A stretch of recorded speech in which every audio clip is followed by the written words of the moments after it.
Olá, eu sou Victor Fontana e esse é o seu Destaque ABC2, lugar da sua confiança para encontrar informação sobre fé, ciência e o diálogo entre essas duas coisas. E na edição de hoje você verá cursos da ABC2, novidades por aí que eu tenho certeza que você vai gostar, então não perca que você vai saber, tintim por tintim, de novos cursos da Associação Brasileira de Cristãos na Ciência, desmatamento e os prejuízos financeiros. Sim, existem estudos novos dando conta do caos financeiro que o desmatamento pode provocar.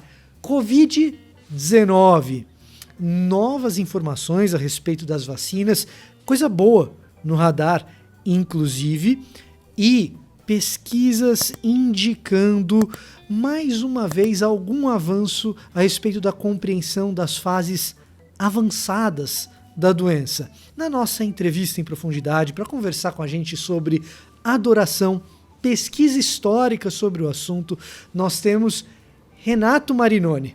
Então, fique ligado, porque o Destaque ABC2 começa agora!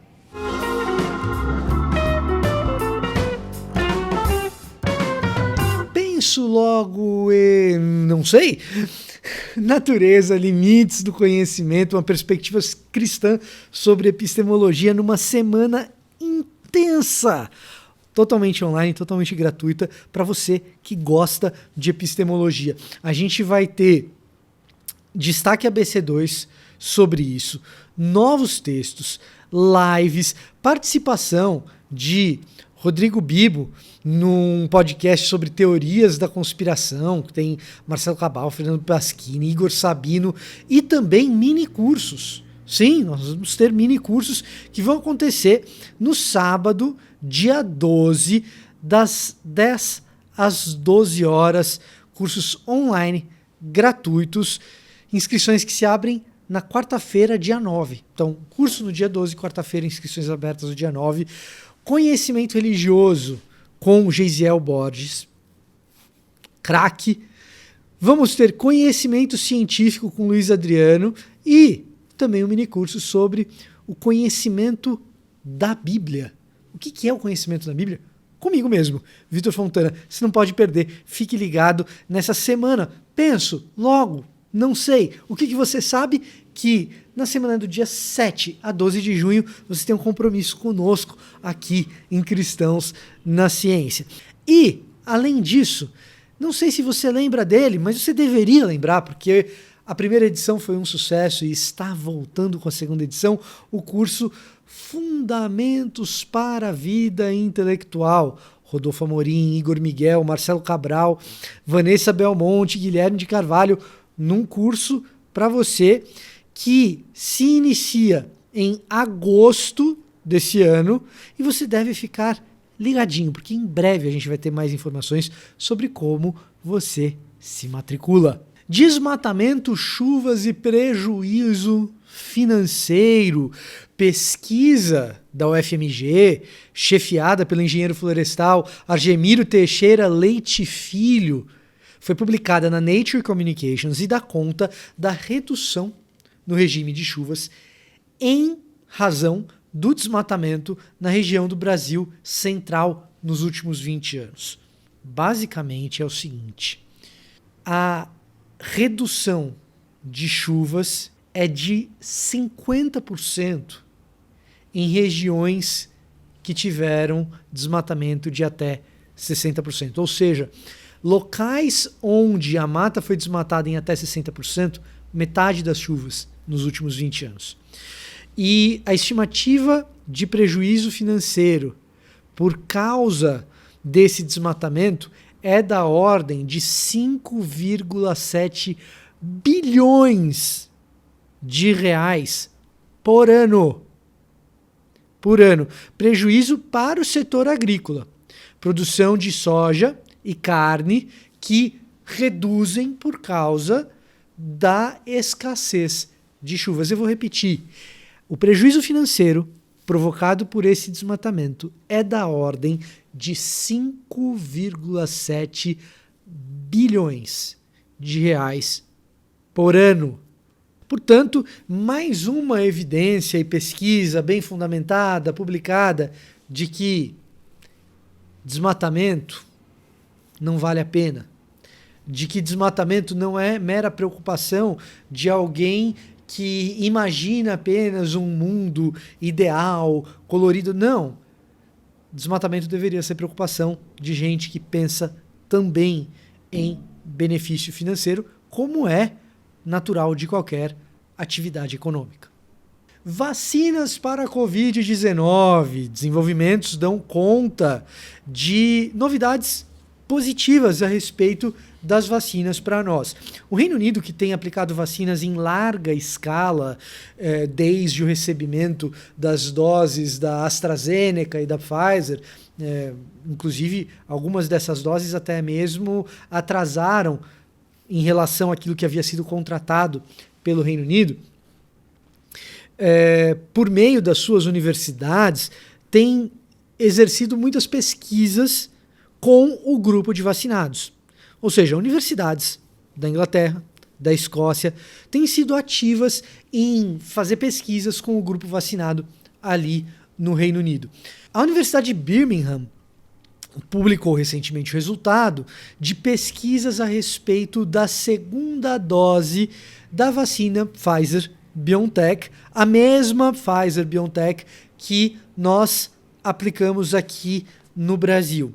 E o resultado é encorajador, é um bom resultado, que dá conta do aumento da eficácia dessa vacina quando a segunda dose é aplicada 12 semanas após a primeira, no lugar das 3 semanas inicialmente propostas. Em outras palavras, a segunda dose atrasou um pouco, tem que tomar.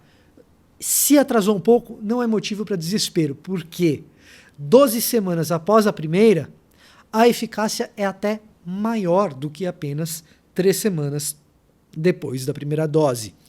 Foi encontrado no corpo de quem tomou essa segunda dose 12 semanas depois, até 3 vezes e meia, um número de até 3 vezes e meia maior de anticorpos do que aquelas pessoas que tomaram a segunda dose na 3ª semana após a primeira. Portanto, é um fator bastante positivo e motivador. Outra coisa interessante diz respeito à mistura entre vacinas da AstraZeneca e da Pfizer-BioNTech. E aí com dados do Reino Unido, mas também e sobretudo dados da Espanha.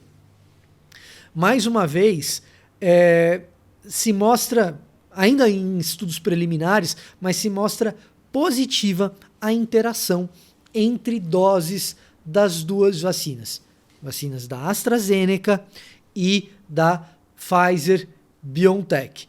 Em outras palavras, a flexibilidade das aplicações de políticas públicas de vacinação pode ser beneficiada por esses estudos. Os dados são preliminares, ainda cabem mais estudos, mas aparentemente a mistura de doses produz sim uma imunidade bastante aceitável. Insisto, doses de AstraZeneca e Pfizer-BioNTech.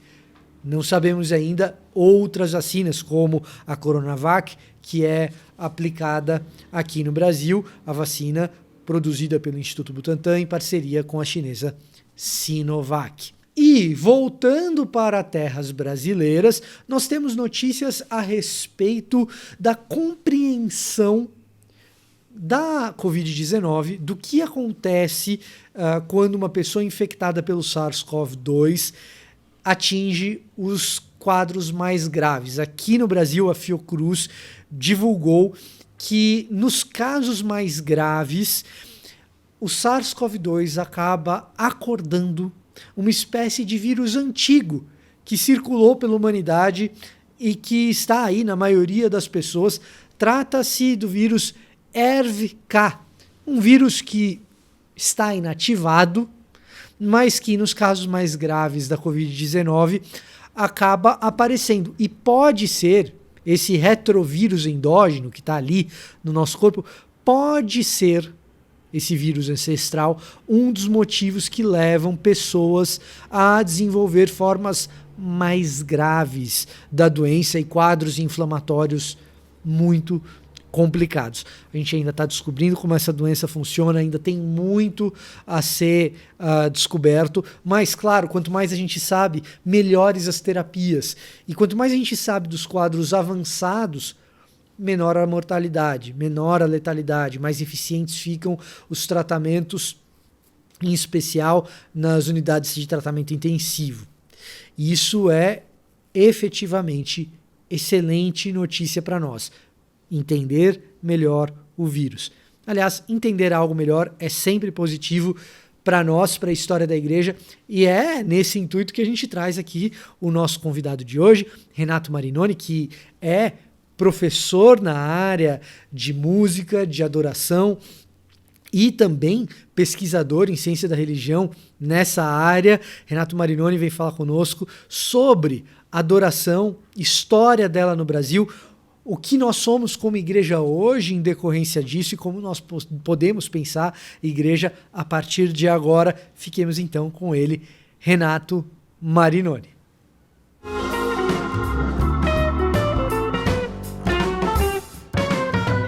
Então, para conversar um pouco com a gente sobre música no contexto litúrgico, nas igrejas, a história disso no Brasil, como os Estados Unidos influenciou a gente, música cristã contemporânea, entender a igreja a partir dessas coisas. A gente tem aqui Renato Marinoni, pastor batista, mestre também em teologia, PUC, Andrew Jumper, é isso, Renato? Exatamente, Andrew Jumper primeiro, PUC depois. PUC depois. E foi meu colega de seminário.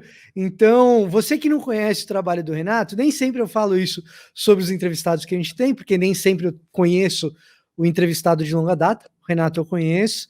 E você que não conhece o trabalho dele, vale a pena ir atrás dele nas redes sociais, conhecer um pouco melhor o que ele faz. Renato, obrigado por atender o nosso pedido, obrigado por estar aqui conosco. E conta um pouco mais do que é o seu trabalho, do que é a IACA, e também um pouquinho da tua pesquisa nessas áreas. Vitor, prazer enorme estar com você. Você é um cara que agrega muito para o reino. Eu tenho uma alegria imensa de ser seu amigo e poder conversar aqui sobre esse assunto melhor ainda. Eu sou mineiro de Poços de Caldas, contando rapidinho, estou em São Paulo há 9 anos. Como você disse, hoje pastor de um projeto em plantação, uma igreja chamada Igreja Batista da Metrópole, ligada à Convenção Batista Brasileira. A IB Metrô, né, que é uma igreja, é um case único. Você já deu a honra de fazer uma pregação virtual. É um case único por enquanto, porque nós somos, até o dia 20 de junho, uma igreja exclusivamente virtual. É uma plantação exclusivamente virtual. Se Deus quiser, dia 20 de junho, a gente vai fazer a nossa primeira celebração presencial. E também estou à frente do IACA, né, que é o Instituto de Adoração, Cultura e Arte, que a Andressa, minha esposa, e eu fundamos. E a gente tem o privilégio de contar com Nelson Bomilca, João Alexandre, Gerson Borges, o Sérgio Pereira, do Baixo e Voz, Raquel Novaes e tantos outros amigos que agregam tanto. E trabalho na área de liderança de louvor, formação de líderes de louvor há mais de 20 anos, integralmente há 17 anos, e com pesquisa de história da música cristã, né, que é uma área tão pouco desenvolvida no Brasil, tão pouco conhecida, e como eu tenho essa paixão, esse amor e os 2 mestrados em teologia, eu tento fazer uma ligação de como a música cristã transformou a liturgia da igreja contemporânea, que é um negócio que pouca gente dá atenção, de que a música é a grande responsável pelas mudanças litúrgicas que a gente passou nos últimos anos. Então, nas últimas décadas, né? Então é sempre um prazer e uma riqueza falar desse assunto. É engraçado, a gente às vezes assume, talvez por vir de um outro meio, eu não costumo assumir isso, mas já vi muita gente assumindo que os processos de mudança litúrgica pelos quais a gente passa são processos ou pensados dentro do seminário, ou então vem de alguma influência missiológica específica, quando muitas vezes não é o caso. São esses grandes movimentos de cultura de massa, alguns chamariam de indústria cultural, que começam em alguma igreja e meio que se expandem, né, Renato? No caso da música cristã contemporânea, a música cristã contemporânea, ela tem um início, ela sai da enologia da música cristã clássica para isso que a gente chama de música cristã contemporânea, no meio de um movimento de massa que alguns entendem que foi um grande avivamento na juventude norte-americana, que foi o Jesus Movement, né? Que foi ali no início da chamada cultura pop, na década de 1960, comecinho dos anos 1970.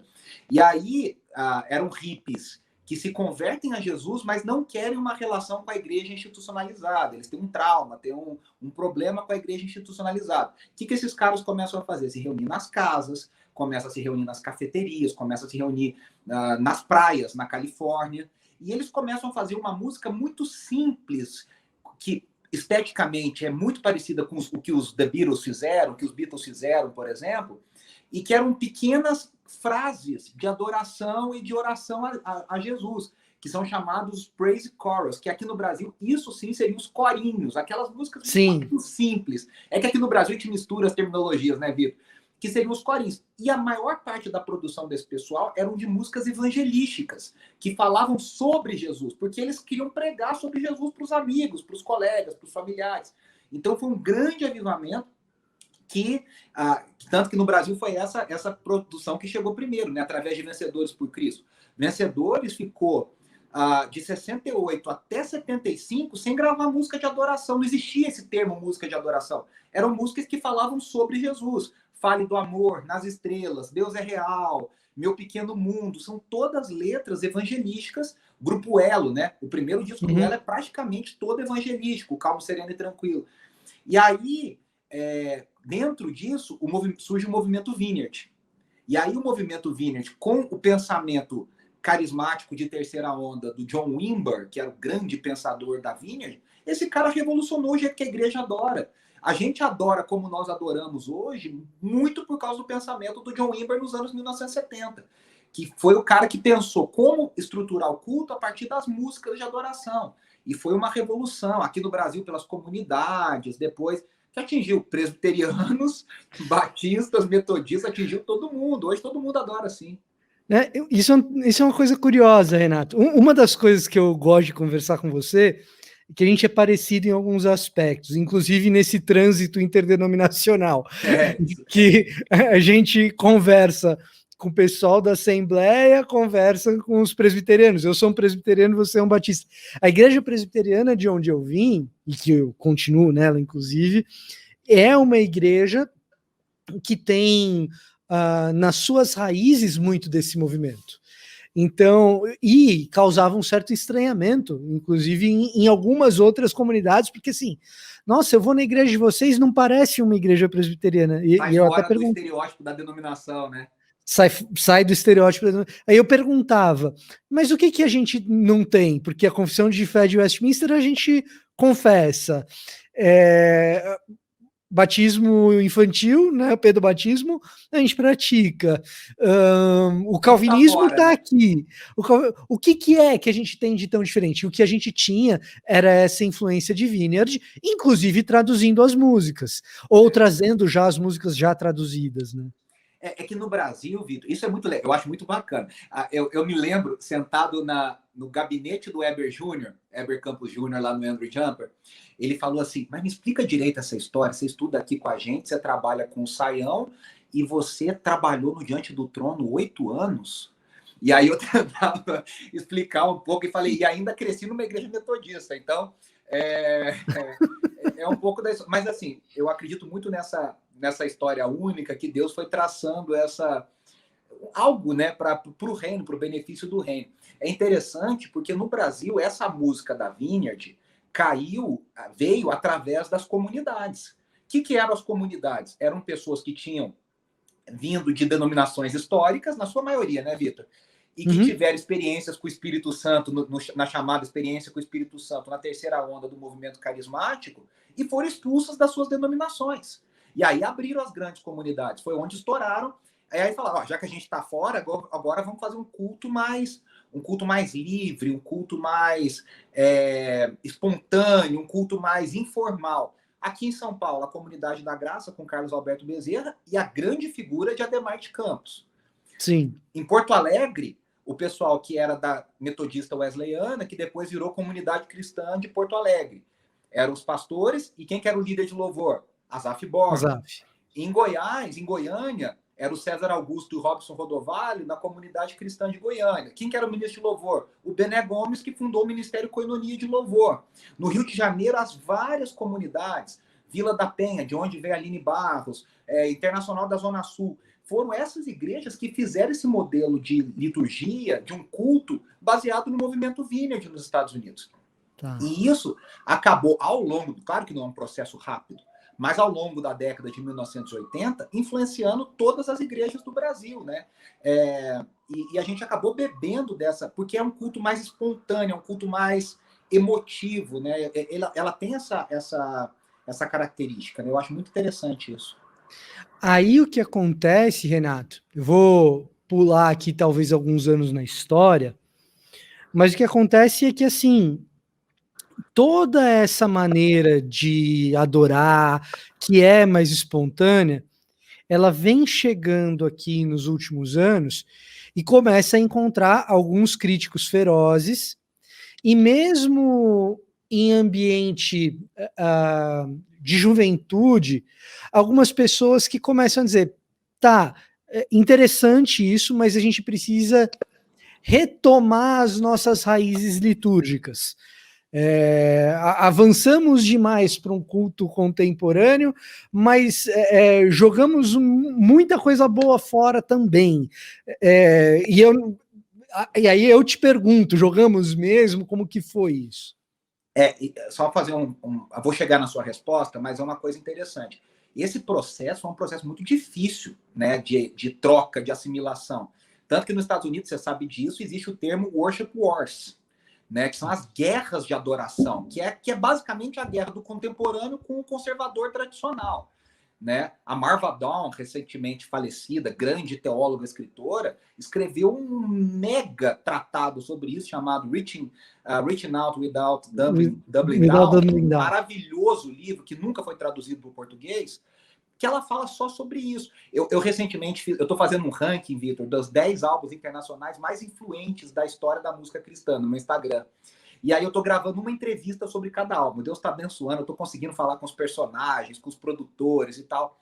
E eu tava conversando com Camp Kirkland, produtor e arranjador da God With Us, uma das cantatas mais amadas que foi produzida pelo Don Moen. E o Camp que tem em português, que tem, traduziram. Deus conosco. Isso. Tanto que na conversa tá o Sérgio Lula, que fez a tradução em português dessa cantata. E o Camp fala um negócio, ele fala, por que o Don Moen produziu esse musical? Porque tinha essa coisa das canções de adoração contemporânea e os hinos. O que ele fez? Ele colocou as canções contemporâneas num arranjo de coral e orquestra. E foi um sucesso maravilhoso, absurdo. Ele botou Aclame ao Senhor no arranjo de orquestra. Então, isso fez com que as pessoas passassem a amar essas canções. Dito isso, pulando alguns anos, realmente, existe um movimento, a partir da igreja emergente, você acha? Eu acho que dentro do movimento da igreja eu acho que o primeiro grande movimento de resgate foram as tentativas com... Acho que só o Dan Kimball teve mais sucesso nisso, né? Eu ia falar dele. Eu acho que o Dan Kimball foi o grande nome que tentou fazer isso e levantar essa bola e conseguiu, né? De que, muito legal, mas a gente jogou uma riqueza fora, uma tradição fora. E a gente jogou, Vitor, a gente acabou. O que acontece? Na minha pesquisa da PUC, por exemplo, eu fiz um resgate histórico da liturgia, desde a liturgia da missa católica, passando pela reforma protestante e tal. Alguns autores chegam a afirmar que nós mudamos mais a nossa liturgia nos últimos 50 anos do que em 1000 anos anteriores. Quer dizer, você sabe disso, Lutero não mexeu tanto na liturgia católica para a liturgia luterana quanto nós mexemos nos últimos 60, 50 anos. O nosso mundo virou 2 blocos. Né? Louvor e palavra. E eu costumo dizer nas minhas aulas, nos meus cursos, eu costumo dizer, e a gente briga para ver onde coloca 3 coisas: aviso, crianças e oferta. Mas o culto assembleiano, presbiteriano, batista, metodista, louvor e palavra. Pô, cadê aquela nuance? Cadê aquele desenho? Cadê aquela beleza? Aquele planeta? Foi embora, sumiu. Vou te contar um negócio interessante. Quando a gente começou a frequentar a igreja nos Estados Unidos, eu e a Bruna, quando eu estava fazendo meu mestrado lá, nós começamos a frequentar uma igreja do ponto de vista missional muito contemporânea e muito urbana, mas com uma liturgia bem alta. Né? Quando a gente fala de liturgia alta, gente, é bem estruturada, com cada elemento litúrgico muito bem delimitado. Para vocês terem uma ideia do que eu estou falando, tudo estava no boletim. Você chegava no boletim, tinha todas as etapas da liturgia, as orações estavam escritas ali e tal. Né? E aí, todo domingo nós tínhamos a declamação, geralmente do Credo dos Apóstolos, mas poderia ser niceno-constantinopolitano, poderia ser um trecho da Confissão de Fé de Westminster, dava uma variada nisso, mas... E aí a Bruna virou para mim e falou, nossa, eu não sabia que existia igreja protestante que rezava o credo. Eu falei, amor, a gente não está rezando o credo. Mas eu cresci num ambiente, Vitor, na igreja metodista nos anos 90, de renovação. E aí, era quase, eu lembro, eu era criança, bem criança, 7, 8 anos, cara, era quase uma heresia você falar liturgia. A palavra liturgia, nossa, o pessoal se arrepiava, tinha um pavor. Por quê? Porque era aquele processo de renovação, aquele processo vamos ter uma experiência com o Espírito e tal. E eu cresci demonizando, por exemplo, orações escritas no boletim, na liturgia. E hoje eu penso muito mais assim, depois de estudar e conhecer e tal, eu penso assim, poxa, é melhor você ler uma oração bem escrita que te ensina a orar do que você fazer uma oração péssima que não tem nem pé nem cabeça, mas é espontânea, né? Quer dizer, aí a gente pega o James Smith no Desejando o Reino, por exemplo, quando ele diz, olha, a liturgia cristã, ela tem a pedagogia da repetição para te ensinar a fazer, não é para você repetir para sempre. É para você entender qual é o formato, qual é a ideia, perfeito, quais são os vocabulários, as palavras. O Wright fala muito isso, né, do papel dos salmos, né, na liturgia anglicana, por exemplo. Quer dizer, o vocabulário do povo judaico, o vocabulário do povo cristão, como a gente ora. Então, a gente, meio que nessa ânsia de jogar fora a tradição, a gente jogou fora muita coisa. O tradicionalismo, a gente jogou muito fora a coisa da tradição, da riqueza da tradição, e achamos que demonizamos tudo, né? O espírito é contra isso. E é uma bobeira, né? A gente precisa recuperar essa beleza, recuperar a profundidade dessas coisas. Pô, tem gente, você falou aí de que é credo, tem gente que é cruz credo, né? Nem sabe o que é credo, acha que isso é uma coisa católica. Aqui no Brasil, né, que o nosso evangelicalismo é tão anticatólico, né? Sim. A gente é ensinado primeiramente a não gostar de católico. E isso soa muito católico para as pessoas. Então, eu acho que isso é um trabalho nosso. Por exemplo, na igreja, agora falando do trabalho pastoral, o que a gente tenta fazer? A gente tenta, por exemplo, eu vi o nosso amigo Igor Sabino falando esses dias, né? Perguntaram que igreja que ele é. Ele falou, eu sou de uma igreja de parede preta, que tem teologia reformada e que segue o calendário litúrgico, mas que canta canções contemporâneas. A IB Metrô tenta ser um pouco isso, sabe? A gente tenta ter uma teologia saudável, robusta, de origem reformada, com uma liturgia contemporânea e que, sim, tem alguns frames, algumas molduras maiores do calendário litúrgico. Então, a gente comemorou Pentecostes, por exemplo. A gente fez o Advento. Claro, de um jeito bacana, porque isso faz parte da riqueza. E a música, o processo da música, dos líderes de louvor, da produção de tudo isso, não é isento, não é neutro, né, Vitor? A galera acha que é neutro. Não existe, cara. O Ronquinoli não era neutro. A Integrity Music não é neutra. A Vineyard não é neutra teologicamente. O Ademar de Campos tem uma teologia. O Diante do Trono tem uma teologia. E isso alguns ministérios é mais claro. Toque no Altar. Quantas músicas do Toque no Altar a gente bateu? Eu já conversei muito com o Luiz Arcanjo sobre isso. Pô, e ele até fala, eu acho que o nosso problema foi que a gente se influenciou muito pela teologia da igreja na época, teologia da prosperidade e tal. Eu falei, sim, tenho certeza que foi. Né? O Luiz Arcanjo estuda na Charles Spurgeon hoje. Hoje. Não, e são coisas, Renato, que isso é uma coisa que eu falei já com você em programa de rádio, no seu programa, inclusive, e que eu acho que a gente precisa sempre reforçar, que o teólogo, e aí eu não estou falando como jornalista, estou falando como teólogo aqui, né? O teólogo, em especial o teólogo da igreja e para a igreja, ele, em relação ao compositor, ele é o responsável por fornecer ao compositor uma riqueza estética para que o compositor use a sua imaginação e seja capaz de colocar aquilo em palavras. Então, se o compositor vai lá e compõe algo que está fora, que escapa da verdade bíblica ou que agride a teologia saudável de alguma maneira, seja lá que teologia saudável é essa, o nosso papel não é destruir a música. Nosso papel é explicar por que a teologia ali está sendo agredida. E é nosso papel fornecer para o cara uma apreciação estética que faça com que ele use a imaginação dele para produzir algo que é bacana. Ninguém olharia para as músicas do Luiz Arcanjo e vai dizer que o Arcanjo não sabe compor, né? Esse é o ponto. Tudo bem, a gente pode escolher. Mas eu acho que também falta muito da humildade, Vitor, de compositores. Eu pego gente assim, cara, vou dar um exemplo prático aqui. Ana Paula Valadão, que muita gente tem um problema. E eu costumo dizer que o pessoal tem problema sem conhecer e sem ouvir. Presbiterianos, principalmente, né? Os reformados têm um problema. E cá entre nós, muitas vezes nem ouviu, nem conhece, nem sabe. Fala porque ouviu falar sobre. Das centenas de músicas do Diante do Trono, aquelas que têm problema teológico não passam de 10. Eu não estou exagerando. Não, problema sério teológico não passam de 10. Nós estamos falando de um universo de 300 canções. E aí, mas a Ana, com todo sucesso, sempre teve a preocupação de mostrar as músicas dela para outras pessoas e perguntar: o que você acha da teologia dessa música? Eu conheço gente que nunca teve uma música gravada, composta, nada, que fala: Deus me deu desse jeito e eu não vou mexer.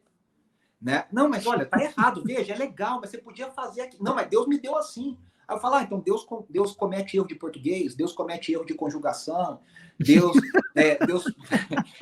e acho que falta um pouco dessa interação. Eu concordo com você, é um trabalho pastoral em cima dos artistas, né? De estar junto, de pensar. Quem fez isso com muito sucesso nos anos 80 no Brasil foi o Guilherme Kerr. O Guilherme Kerr pastoreava, no início da Igreja Batista do Morumbi com Ari Veloso, pastoreava João Alexandre, Jorge Camargo, Jorge Heder. Estavam todos, eles se reuniam semanalmente, conversavam, discutiam e escreviam juntos.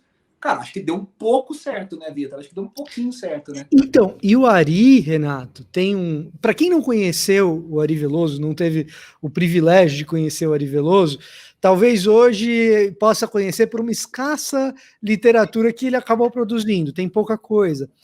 Mas o Ari Veloso, como pregador, ele era essa pessoa que do púlpito fazia com que o texto tivesse sentido não só como uma erudição intelectual ou uma aplicação para você viver na segunda a sexta-feira, mas como uma beleza do evangelho para ser desfrutada mesmo. E isso facilita a vida do artista. O Ari era muito à frente do tempo dele, né, Vitor? O Ari estava muito à frente do tempo dele. Nos anos 80, o Ari já fazia igreja que hoje, nos anos 2010, 2020, o pessoal está fazendo.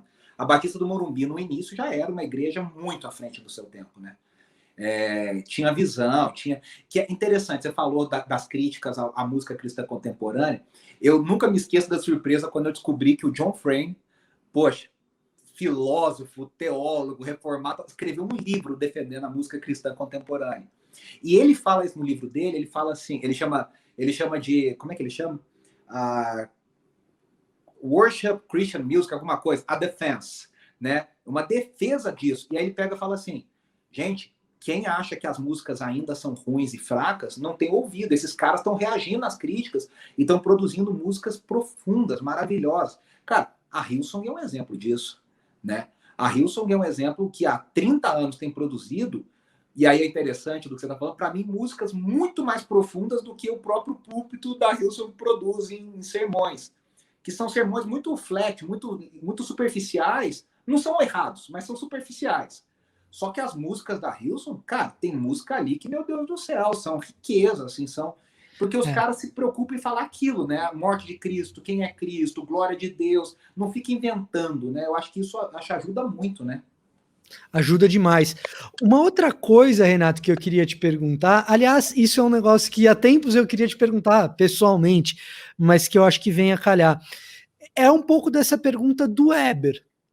Assim, como que foi para você viver essas transições e sem perder, assim, sem eliminar o que veio antes? Que eu acho que essa é uma crise de muita gente que está nessa transição, que era pentecostal e virou reformado, ou que durante um tempo era presbiteriano reformado, agora está frustrado com os presbiterianos por N motivos e está na dúvida do que é agora. E aí o cara sai de uma coisa, ou mesmo, como tem muitos, e muito mais do que a gente imagina, o cara que era pentecostal e se tornou worshipeiro, porque ele era um pentecostal tradicional de assembleia, mas a igreja da mãe dele, do pai dele, já não é mais suficiente para resolver as angústias do cara, e o cara fala, não, eu não quero mais o reteté, eu quero ouvir o Dave Leonardo Tá no Dunamis. Isso, alguma coisa. Como que foi a tua experiência de realmente viver essas transições, mas sem jogar fora o que você viveu antes? Cara, eu acho assim, Vitor, eu tenho aprendido cada vez mais a valorizar a pluralidade da igreja, a multiforme graça de Deus na igreja e tentar encontrar o equilíbrio. O Keller fala muito sobre isso, né? Você sabe disso. Quando ele esteve aqui em São Paulo, foi a grande palavra dele, foi isso, irmãos. Vamos olhar a pluralidade da igreja, vamos tentar aprender com a pluralidade. Claro, não com os hereges, não com os extremos, mas com gente que pensa diferente, mas que abençoa, que faz muito bem o que eu não faço, e eu faço bem o que o outro não faz, como denominação, como igreja, como vamos dizer, um viés da igreja de Cristo. Isso hoje para mim é muito mais consciente, nem sempre foi, né? Mas foi muito natural, cara. Eu vou dizer para você que foi muito natural. Então, assim, eu cresci no meio de música cristã, uma igreja muito envolvida com louvor. Então, eu parar no Diante do Trono foi uma coisa extremamente natural. Só que aí, eu acho que eu nunca, graças a Deus e pela graça de Deus, eu nunca mergulhei no extremo. Eu estava lá e eu tinha várias críticas a várias coisas da Lagoinha, a várias coisas que o próprio Diante do Trono... Até hoje eu falo isso, né? As pessoas acham que para você ser amigo, você tem que criticar ou amar tudo que a pessoa faz. Se eu sou amigo, eu aceito tudo, e se eu não sou, eu critico tudo. E não é verdade. Né? A gente consegue dialogar, a gente consegue discordar, a gente consegue falar, poxa, eu não concordo com o ato profético, por exemplo, mas o Diante do Trono faz, mas eu vejo tanta seriedade, tanta coisa legal que eles fazem. E aí a mesma coisa, quando eu cheguei em São Paulo, fui estudar no Jumper. Poxa, cara, o Jumper foi um servo de Cristo, uma mudança teológica na minha cabeça, uma mudança radical. Mas também tem críticas, acho que tem coisas que precisam ser olhadas, estudadas, debatidas. Então, eu acho que o nosso grande problema é amar demais ou discordar demais. A gente não consegue tentar construir pontes, a gente não consegue tentar dialogar.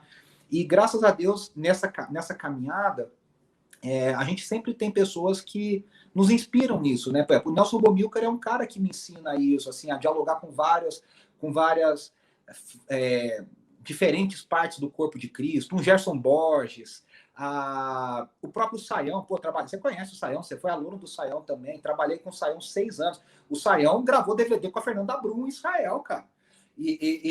Né? E a autoridade que é. Então, assim, às vezes o pessoal tenta encaixotar a gente, colocar a gente uma etiqueta, um rótulo, e eu acho que a gente precisa ir aprendendo a lidar com equilíbrio e sabedoria e ter uma autocrítica, né? E olhar e falar... Por exemplo, eu olho para algumas coisas que eu ensinava há 10 anos atrás e falo, cara, eu não ensinaria mais aquilo desse jeito, dessa forma.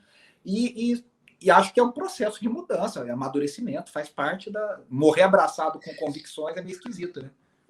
Você sabe que você estava comentando esse caso da pluralidade, e uma das coisas que eu acho que a gente precisa aprender, inclusive quando a gente faz liturgia, quando a gente faz igreja, é que nessa coisa de não existir liturgia neutra, não existir música neutra, música é cultura. Se a gente leva a sério a multiforme graça de Deus e essa pluralidade que é valor do reino, né? O primeiro século, o Novo Testamento, ele é cheio disso, de gente de tudo quanto é etnia, sendo chamado de uma família só em Cristo. A grande mensagem de Paulo, né? É a grande mensagem de Paulo. E aí, a gente precisa, quando está pensando em teologia e em liturgia, fazer algo que comunique com essa pluralidade que a gente tem. Quando a gente tá. E aí é outra história interessante da mesma coisa da liturgia lá dos Estados Unidos. O boletim tudo escrito, eu também não gostava muito, não. Para ser bem honesto, assim, eu falava, pô, porque talvez eu colocasse a espontaneidade num patamar como um valor importante num determinado patamar, que eu não sei se ela deveria estar ou não. Mas o fato é que quando eu cheguei lá, naquela igreja urbana, de americanos que se propõem a ser multiculturais, o que é super difícil no contexto norte-americano, e a liturgia estava escrita, o resultado que eu vi era o seguinte: se a oração está escrita, o cara que é latino e não tem inglês como primeira língua consegue ler e orar junto. Legal isso, hein? Isso entendeu? Então, às vezes tem coisas que o cara que resolveu escrever a oração no boletim pela primeira vez na vida, porque a imprensa ela não é uma coisa assim tão antiga, ela apareceu na história. O cara que resolveu escrever a oração ali, o anglicano que criou a oração comum, esse tipo de coisa, fez com uma intenção, e com uma intenção que era teologicamente de algo que ele estava pensando ser bom. Isso pode ser aproveitado no nosso contexto. E ao longo dos anos pode ter sido distorcido, né? E virou o que o cara combatia, né? Naquele livro Worship by the Book, que a Thomas Nelson traduziu como louvor, o capítulo que fala da alta liturgia anglicana, os caras falam isso. Ele fala, olha, a intenção original do Thomas Cranmer muitas vezes está sendo distorcida na liturgia atual anglicana. E é uma crítica que a gente tem que fazer o tempo inteiro. Agora, você estava falando nisso, eu estava pensando, né? Eu vou muito na contramão, Vitor. Por exemplo, como eu vou fazer repertório de louvor? E eu treino líderes de louvor para ensinar a fazer repertório. Como é que eu penso? Eu falo, meu querido, você tem que incluir hino, você tem que incluir uma música dos anos 80, você tem que incluir uma música dos anos 2000 e uma música de 2010 para cá. Tem igreja que só canta música antiga. Tem igreja que só canta música nova. Ah, mas peraí, e o cinquentão? E o de 20? E o idoso que quer ouvir o hino? Você tem que incluir com roupagens diferentes. Então você faz uma meio MPB, você faz uma meio pop rock, você faz uma meio worship, né? Worship que a gente fala. Eu sempre falo, equilibre da épocas das canções, equilibre músicas feitas no Brasil e versões. Pô, igreja que só canta versão, eu tenho um problema. Igreja que só canta, a gente não canta versão, a gente só canta música brasileira, eu também tenho um problema. Porque hoje a gente tem acesso ao que a igreja no mundo canta. Você abre a Netflix, você abre a Amazon Prime, você tem acesso a séries norueguesas. A gente viu uma série da Islândia esses tempos atrás. Você tem acesso a... Hoje o mundo é esse mundo globalizado. Por que a gente não vai trazer essa riqueza para o nosso culto, para a nossa adoração, para enriquecer a igreja de Cristo? E é isso, é inclusivo, fala, e eu vou muito na contramão, Vitor, das igrejas que segmentam demais. Tem sala para adolescente de 11, 12, tem sala para 13, 14. Eu não gosto muito disso. Eu acho que a gente tem que ter um culto. Tem momentos e momentos, mas o culto de adoração, cara, o culto de adoração tem que ser multigeracional. A gente tem que fazer as gerações aprenderem a se respeitar, a adorar juntas. Não sei, acho bem, bem sério isso. Você sabe que essas questões multigeracionais, intergeracionais, elas hoje estão no cerne do que é pesquisa eclesiológica nas principais universidades evangélicas nos Estados Unidos. Uma das coisas que aconteceu lá e que eu acho que acontece cá também é que na década de 90 e 80, 90 e primeira década de 2000, com a ascensão dos mega ministérios, a multigeracionalidade até foi discutida, mas não a inter, né? Então, aquela coisa, você tem que ter uma igreja para todas as gerações, mas não está pensando a interação entre elas. E isso é um problema sério, porque você cria buracos de comunicação muito grandes. Eu estava conversando com o Gutierrez Siqueira, ele estava pesquisando recentemente sobre o abandono de jovens na igreja e o que tem se produzido de literatura nesse sentido. Uma das coisas que ele aponta como algo fundamental para que o jovem fique é a interação geracional. É o fato do trabalho dele como jovem fazer parte da igreja como um todo, não só para o jovem. Né?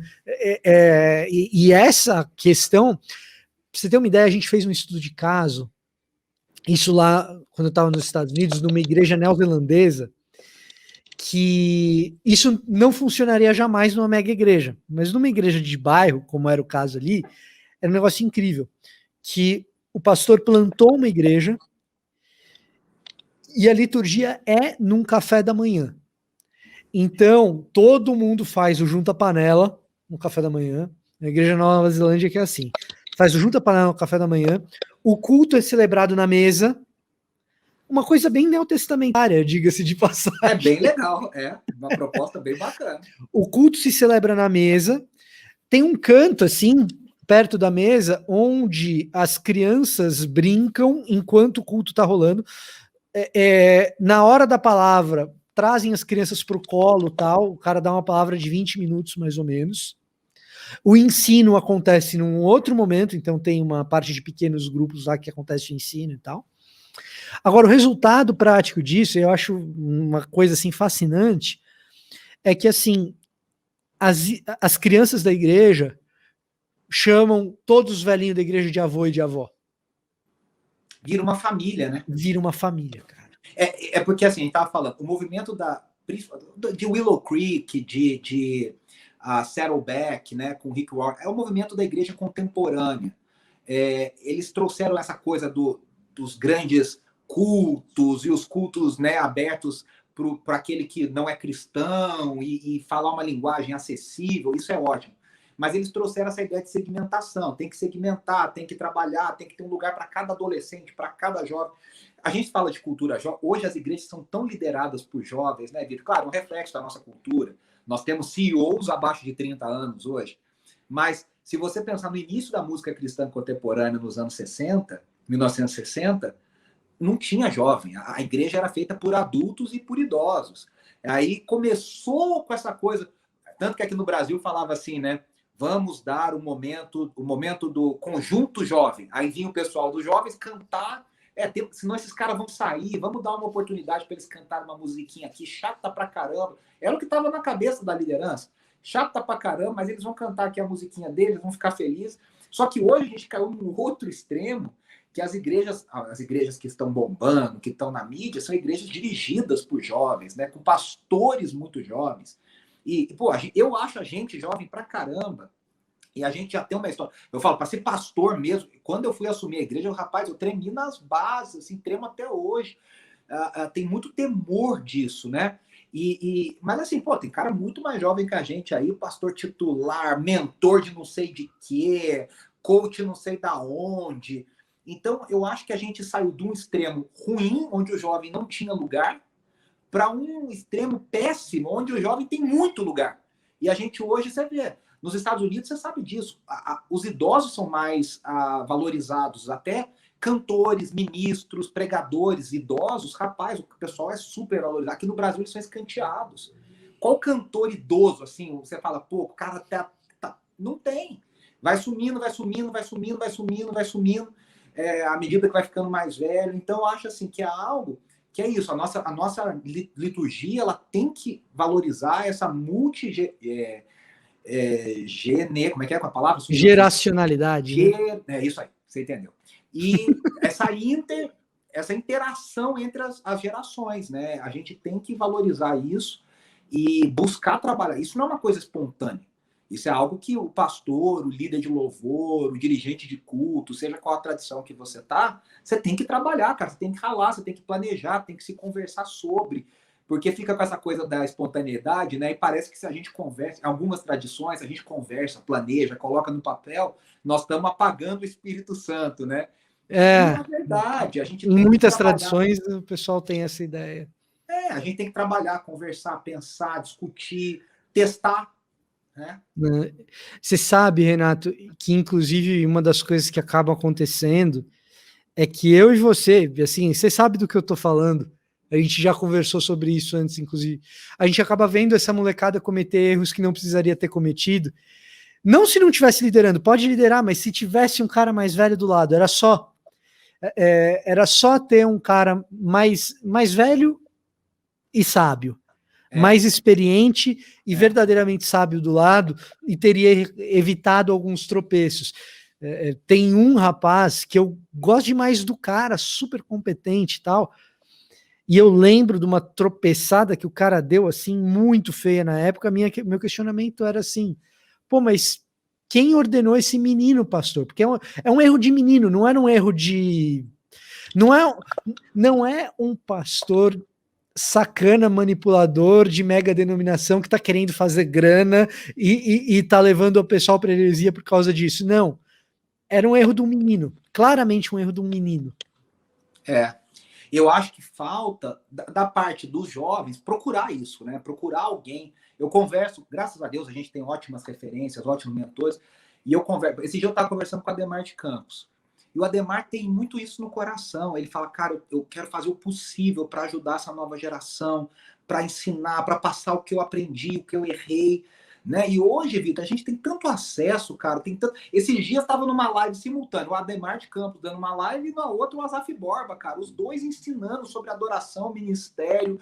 Quer dizer, a gente tem tanto acesso, mas parece que o pessoal acha que não precisa, não, sei lá, sabe?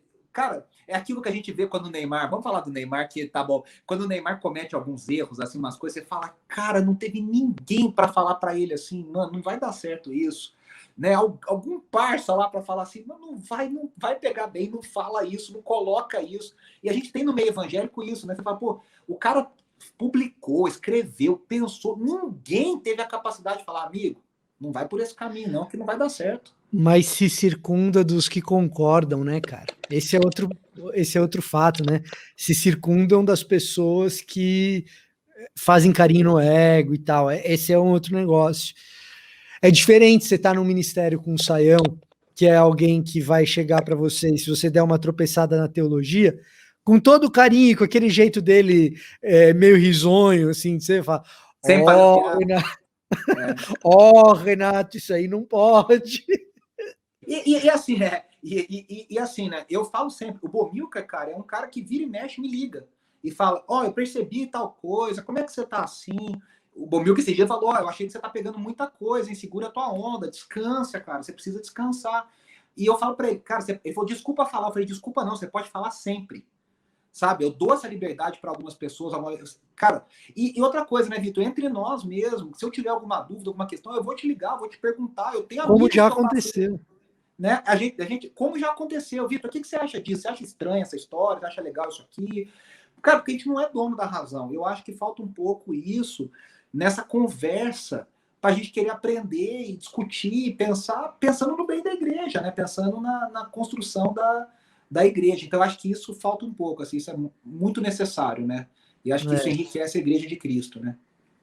Renato, aí eu vou puxar um pouco a brasa para sua sardinha e para a gente ir caminhando para o final. A pessoa que quiser aprender com você, não, eu trabalho com música, eu trabalho com liturgia, ou eu sou um pastor, mas que eu estou plantando uma igreja e eu preciso pensar a liturgia do que eu estou plantando tal. Eu quero conversar com o Renato. Como que o cara se matricula na IACA? O que vocês oferecem lá? Como que a coisa funciona?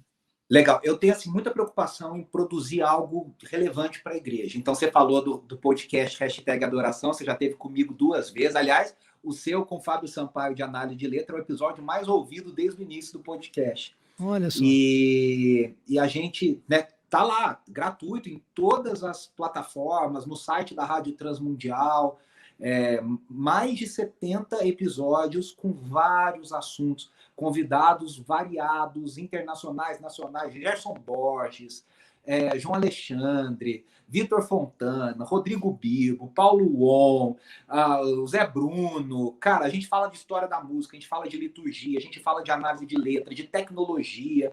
Cara, tem muita coisa bacana, muita coisa legal mesmo, gratuitamente. O IACA, a gente tem um curso que funciona totalmente online, ao vivo, também fica gravado, claro, para treinar. Nós temos líderes de louvor do Brasil todo. Ano passado, Vitor, no meio da pandemia, a gente fez um evento super bacana com Bob Kauflin, nos deu a honra, Don Moen, Paul Baloche.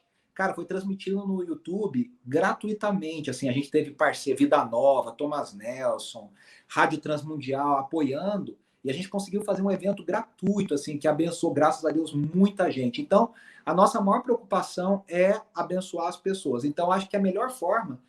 o meu Instagram, graças a Deus, assim, tem tido bastante conteúdo legal, interação. Acho que pelo Instagram meu, no @renasmarinoni, e no Instagram do IACA, @IACA Brasil, sempre tem as novidades, os eventos, dos cursos, os podcasts.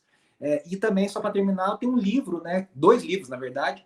Um sobre liderança de louvor, chamado Mergulhando na Adoração. Já tem 10 anos que ele foi escrito, 11 anos agora de lançamento. E, graças a Deus, tem sido usado por muitas igrejas. É um grande manual de ministério de louvor. Para que serve? Para que existe? Como é que faz ministração? Como é que pensa no repertório? E eu tenho um de teologia da adoração chamado Sem Atalhos, em busca de uma adoração autêntica, que fala a partir de João 4, conceitos de adoração. Então, eu acho que são, assim, ferramentas para abençoar a igreja, quem quiser trabalhar nessa área, que a gente precisa, hein? Você falou aí de pastores, cara, os pastores precisam acordar para a importância da música no culto e como a música influencia na nossa liturgia e no modo que a igreja adora. Perfeito. Renato, mais uma vez, muito obrigado. Fico super contente que tem gente fazendo pesquisa séria nessa área. E obrigado por atender aí o nosso pedido, por estar com a gente. E você que nos acompanha, siga lá o Renato nas redes sociais, dá uma olhadinha no trabalho dele na Rádio Transmundial, podcasts, só dá um pulinho lá que eu tenho certeza que você vai gostar muito também lá no IACA. Toda quinta-feira nós temos conversas como essa, trazendo alguém do mundo acadêmico, do mundo das pesquisas, para conversar com a gente. Então, você sempre fique ligado no Destaque ABC2, toda quinta-feira.